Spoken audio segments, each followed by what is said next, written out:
হালালের এক লোকমা, সেটা ডাল ভাত হোক, তোমার হারাম আর অবৈধ উপার্জনের কোটি টাকার খাবারের চাইতে আমার ডাল ভাতের উপরে আমার আলহামদুলিল্লাহ। তোমার অবৈধ উপার্জনের উপর আমার থুতু থুতু মারি আমি।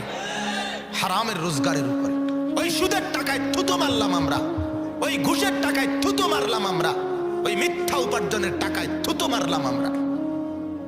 নে তুই বেটা দুনিয়া নে, আমরা আখেরাত নেব ইনশাআল্লাহ। আমরা বোকা না,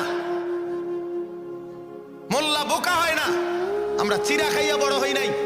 আপনারা যদি ভাত মাছ খেয়ে বড় হয়ে থাকেন, তো আমরা হুজুররা কি চিরা খাইয়া বড় হয়েছি মিয়া?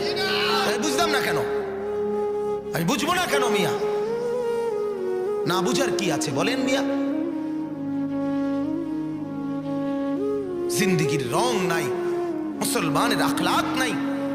আমাদের আল্লাহ আছে, আমাদের রসুল আছে।